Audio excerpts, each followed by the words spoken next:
But let's talk about the Cavs. You seem very excited talking about the Cleveland Cavaliers. They improved to 48-10, the best record in the entire NBA.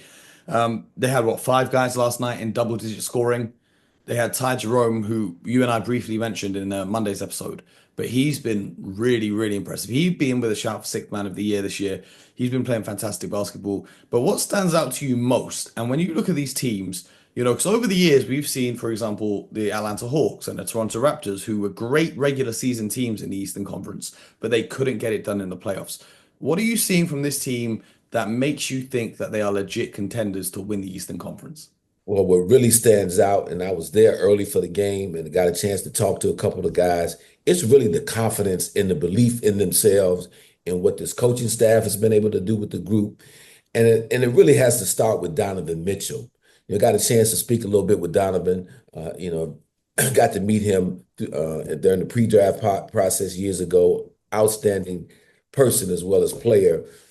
And you can tell that he has taken on a leadership role with this group, and he's really adopted the understanding that he has to just step back just a little bit to allow the other guys to really grow and score in this offense. And that has really impacted and helped Evan Mobley. There was no Darius Garland last night. To start the game last night, Donovan just really was getting guys involved. Max Strus came out early, was hot, shooting the ball well. They took out Evan Mobley early in the game. It was interesting. And then brought him back with the second unit and then let him go to work with the second unit. So there's just a complete understanding, confidence in the way they play the game. They really share the basketball well on the offensive end, Mo. They do a nice job defensively, not only in man, but they switch some to zone. They really walled up well against Paulo last night.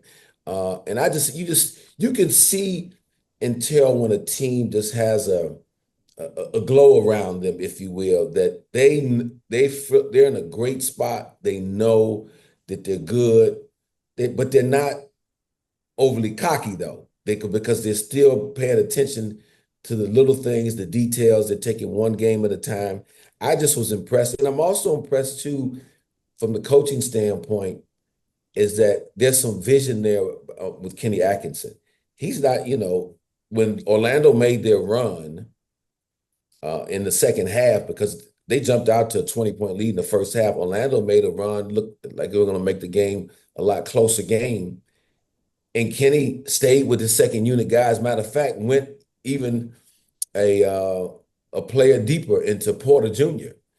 And it just shows me, again, the vision from a head coach. And when a head coach doesn't panic and allows his second unit to play through some things, that was very impressive. And I think that's going to bode well for them as they move forward going into playoffs. Right now, I've got Kenny Atkinson as my coach of the year because Cannot get that. they Cannot didn't get make that. any changes to the roster. Obviously, they traded for DeAndre Hunter a couple of weeks ago, but aside from that, they Hmm. didn't make any major changes to the roster. And the improvement, with all due respect to JB, who was there before, but the Yes. improvement of adding Kenny Atkinson, and I can't believe it took Kenny Atkinson this long to get another head coaching job after he left Brooklyn. So yeah, it's been great for him.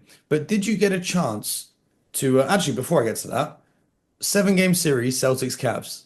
How does that go? Yeah, Mo. yeah, yeah. Let me not forget. Let me not forget. Call it right I like a now. forget. I tell you what, and I failed to mention him when I was talking about the Cavs. I said, and you brought him up, DeAndre Hunter, and that's still bringing DeAndre off the bench. Mm. But you know that he's going to probably be out there playing the Celtics if they were to play the Celtics in the Eastern Conference Final to close out games. And he's fitting in. He's playing with confidence. He gives them another guy who's a big time threat at the three, but also a very quality defender. Boy, that is a real tough one, Mo, to answer right now because in terms of how they're playing, and I know Boston is playing very well here as of late. Well, um, but Cleveland is playing extremely well. I believe the winner of that series is going to be the more physical of the two teams. If I have one question about Cleveland still.